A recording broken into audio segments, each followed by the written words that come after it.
Dropping down into our intraday time frame. Any questions before we drop down to the intraday? I'm sorry, I didn't ask if there were any questions. So, looking at our intraday time frame, okay, we can see, for those who don't know, right, when you see this purple rectangular shape on my screen here, that is my new week opening gap, right? This is where we opened up our week, or actually, right? So price opened up here, dropped down, then went up. Whoa. You mean to tell me that on the daily time frame, right?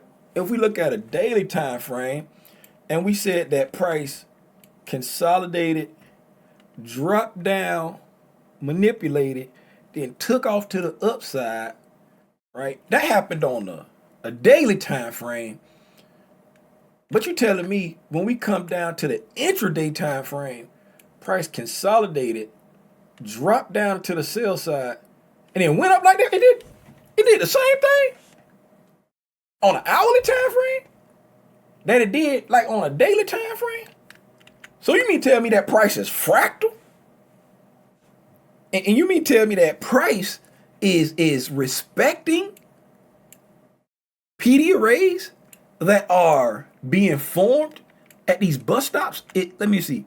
That look like a let me see here. This right here, if I'm not mistaken, if I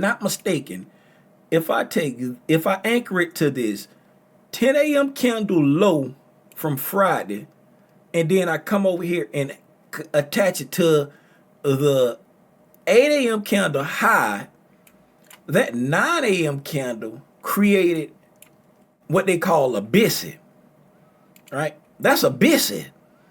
Now that BISSI, it's not just anywhere, all right? It's not just anywhere.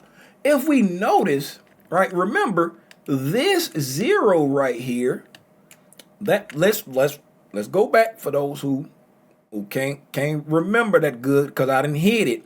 But from our daily time frame, we said this is our fib projections, right, on our daily time frame, and this is in between the 1 standard deviation and the 1.5 standard deviation of our projections from the daily range, right? And if we turn that on, you see how down there that we get a solid line right there. That's our, if we look, 1 standard deviation, right? And up here, that's our one. There's a green line in the way, so let me hide that green line. Wrong green line. That's our 1.5 standard deviation, okay?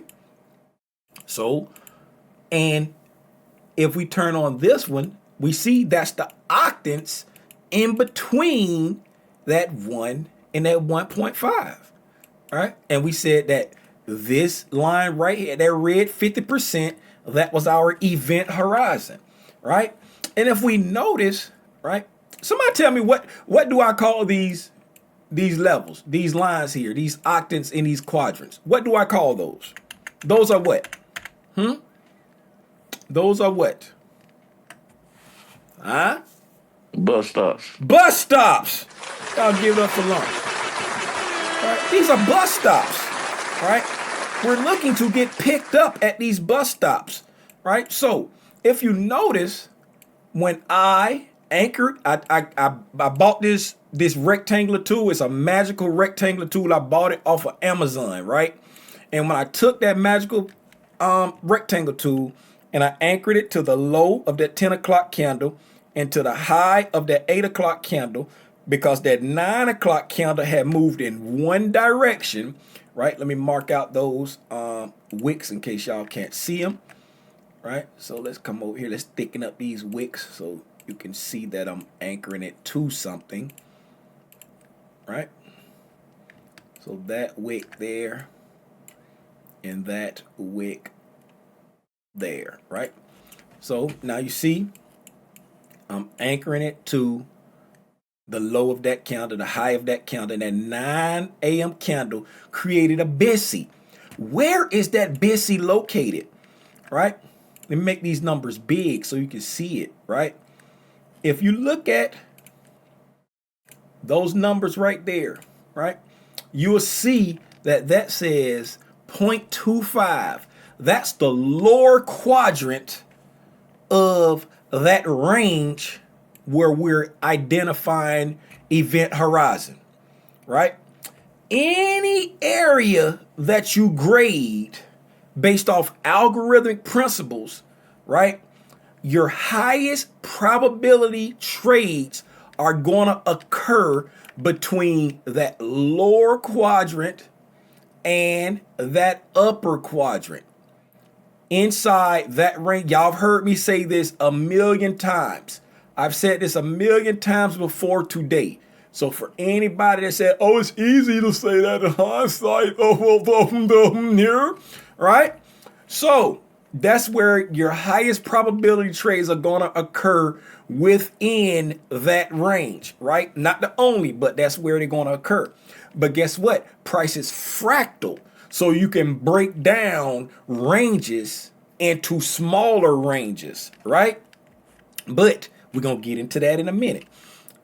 If you notice, this right here is that lower quadrant, a bus stop. That BISSI is created in conjunction with that bus stop. We trade down into that BISSI, right? Totally respecting it. Trade down into that BISSI again, manipulating sell side, right? This right here is consequent encroachment. Right there, look where all the bodies are stopping. Even when the wicks come down and do damage, right? Mark out these wicks because I know y'all can't see them sometimes because they be thin. Even when the wicks drop down and do damage, look at, that look funny, so I'm going to change the color of these, right? Just so they'll match the candle sorta. It ain't really the same.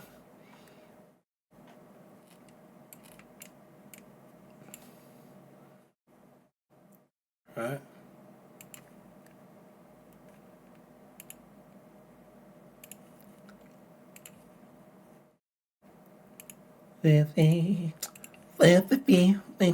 Now, looks better. Okay? Even when the wicks go do the damage, look at the bodies respecting consequent encroachment, right? Then look at how the bodies are using that bus stop. Look how they're using that bus stop right there. All right? And then we move up to the next level, right? Then we move up. Then we move up. And now we're still moving up, right? In after hours, we're moving up to that level right there. So as you can see, right, on this hourly intraday time frame, right, even though we are looking at a space, let me turn off this right here, right, turn off that, all right.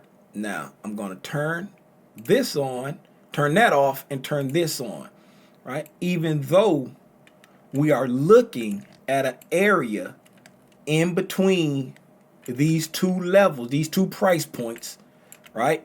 27,459 and a half and 28,584 even. These are very important numbers to the algorithm because a long time ago, the algorithm made this critical move right here, gave us a smart money reversal, then came up and completed this market maker buy model and then continued up, right? Furthering the buy program. So because it made this move down right here, that number's very important. That number's very important. That number's very important. That number's very important. All of these numbers based off of this price leg right here are very important.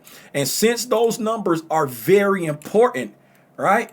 And this is such a large range in between those two numbers. So we're just going to give a quick government over 1,100 points, right? Since this is a range of more than 1,100 points, that is way bigger than the what they call it, average day, what is it, 80 what is it? Average day ADR 80. What is it called? The average day something. It's I'm losing my thought right now. Right? It's outside the average day move for the NQ, right? That's gonna drive me crazy. Somebody tell me what I'm trying to think of. Average daily range. Is it average daily range? Average true range, ATR. That's it. Average true range. That's it. It's way outside the average true range of the NQ. So since it's way outside the average true range of the NQ, then that's when we start looking at other concepts like event horizon, because event horizon tells us that from this PD array down to this PD array, right? And we're just going to show the 50%, right? We're just going to show the 50%, right? Because that's our event horizon right there. So that lets us know that going up to that, right, that's our next reasonable draw, right? And when we get there, we can anticipate it possibly acting as resistance. And then once we get above it, we can anticipate it possibly acting as support. So it's giving us something to look for that's not over 1,100 points. And now that we're looking at something that's not over 1,100 points, now we can look at it within here we can break down the discount and the premium of this area to give us even more fine-tuned targets to shoot for, and how to identify which PD arrays that we want to use for support and resistance, and tie it to stuff like, oh, this is the first BISSI that was created when we started to move up there, right? Since this is the first BISSI that was created, that's important. Since it's the first BISSI and it is in conjunction with, where's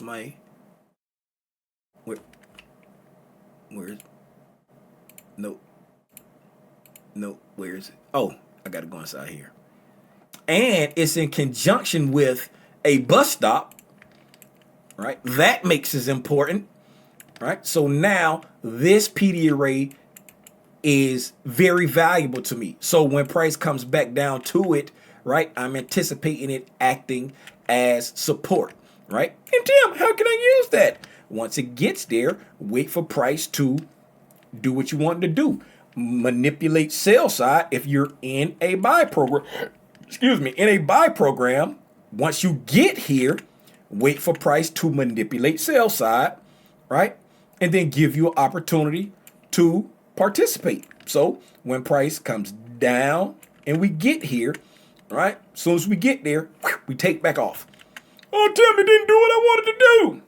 Be patient, grasshopper. Because what did it do? It came back down, manipulated sell side, and then started engineering liquidity right here. So once it came back down and manipulated that sell side, now you should be all over price over here looking for reasons to buy in a discount so that you can participate in the move up towards event horizon.